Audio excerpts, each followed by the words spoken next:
animal, like a animal, like a animal, like a animal, like a animal, like a animal, like a animal, like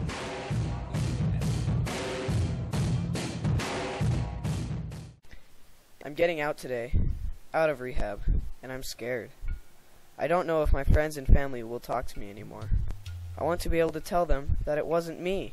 It was the drug, methamphetamine, that took over my life and turned me into someone I didn't even want to know. I've been here for almost 18 months. I tried rehab once before, but it was only for 21 days, and that wasn't long enough. Not with this drug. I hadn't even detoxed in 21 days. I wasn't eating or sleeping in any regular way, and I was back on the stuff within days. This is a new place, just for meth addiction. I came here to relearn how to live. My folks had to refinance their house to pay for it, but it gave me my life back. I'm eating right, I can sleep again, and I'm part of my own recovery process. I want to have a purpose again. For the past half year, the staff here has been my friends, my teachers, and my support, but today, that all ends. They all wish me luck. They want me to make it, but I know behind their smiles and well wishes, they're worried. The statistics aren't good for getting off meth and staying off. Meth has been around for a long time, but the stuff out there now is a new variation. It's 90% pure. It immediately hooks you. It's a drug that takes control and keeps control. Once you've crossed the line and tried it, you can never go back. I can never go back. I can't ever go back to exactly who I was before and pretend that I didn't have the experience. And now there's not a day that goes by and I don't think back on how this all happened.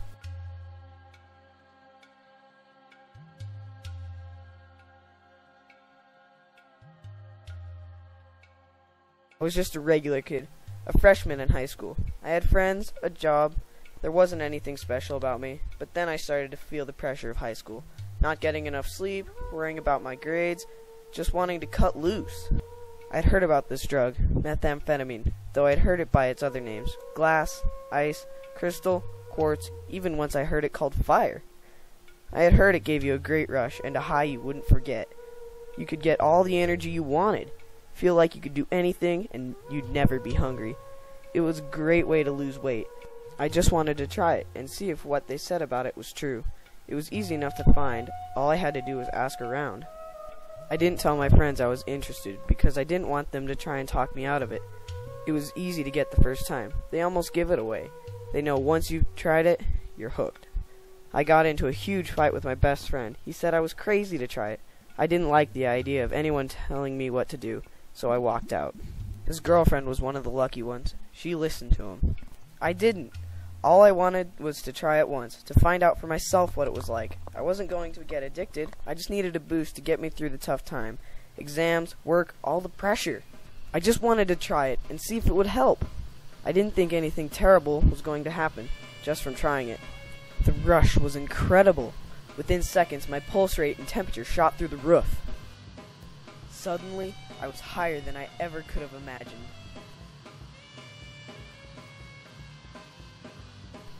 That was the problem. Once I had experienced that feeling, I wanted it again and again. And it took more and more of the drug to get me there. The drug took over my life before I had a chance to choose.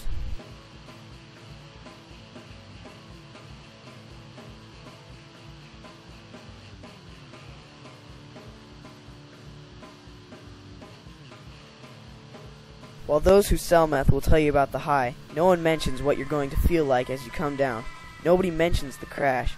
It's horrible, worse than anything I've ever experienced. I went to bed for days. I didn't care about anybody or anything. If I was awake, I just thought of how I could get more. Otherwise, I was in a coma-like sleep. I lost my friends and my job, but some of the people I met in rehab had kids. When they crashed, their children had to take care of themselves. Eventually, they lost everything too, including their kids. In only a few weeks, my life became hell. People were just things to be used. I hated everything I used to love. I was paranoid and I'd go off on anyone, even friends and family. If someone didn't have meth or use it, they were nothing to me. I started to imagine shadow people coming after me, and the bugs crawling under my skin. Sometimes I thought I actually saw the bugs, and I tried to claw them out of my arm. The sores wouldn't heal because I didn't eat. All I had in me was the poison. By the time I was finished with a 3-week binge on methamphetamine, I had become a very dangerous person. I no longer had any human qualities, except maybe that I looked like one. But even that would have disappeared if I kept using it.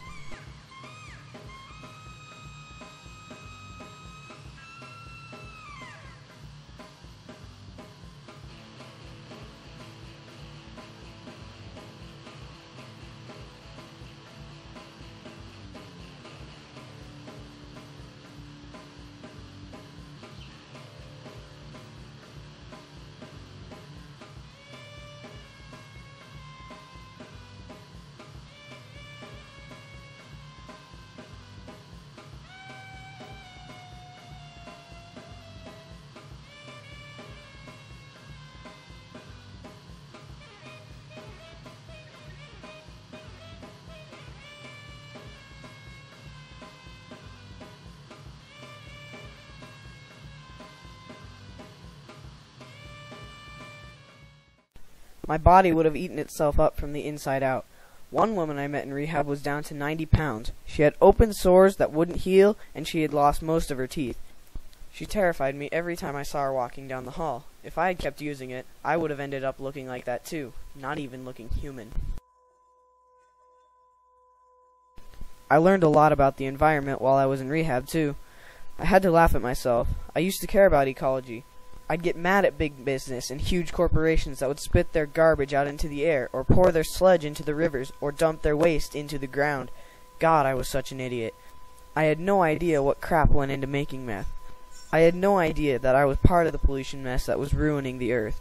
I just had no idea. Meth starts with a base of Sudafed. You know, the drugstore stuff for a common cold. Meth cooks go in and buy or steal 20 or more packs at a time.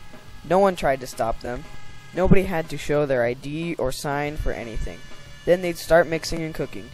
They'd add kerosene, charcoal fluid, Drano, lye, red phosphorus from matches, lithium from batteries, antifreeze, paint thinner, even gun cleaning solvent. All stuff you can easily buy in a hardware store. All of these things are toxic chemicals. They all contaminate the air, the water, and the ground.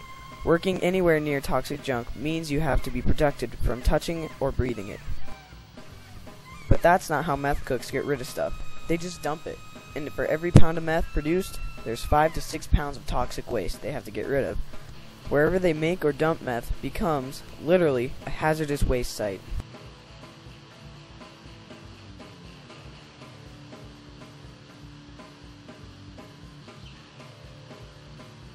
Toxic chemicals are rated from 1 to 6 on how fast they can kill a human being. A number 1 isn't very toxic. You'd get sick before it would kill you. A number 6 is super toxic. A few drops or a taste can kill you. Methamphetamine is mostly made up of 4s, 5s, and 6s. All of those ingredients can kill a person or poison the earth. And then a meth cook heats them up and cooks them all together. You can't miss the smell. It's like a huge cat litter box that nobody ever cleaned. It's so toxic it affects everyone who comes in contact with it. Police, fire, roadway workers, neighbors, and especially children. And that's if the meth lab doesn't blow up. You can't mix and heat all those chemicals without the risk of explosion. They happen all the time. And sometimes the firefighters don't know it was a meth lab till later. By then, they've already been breathing and touching the stuff.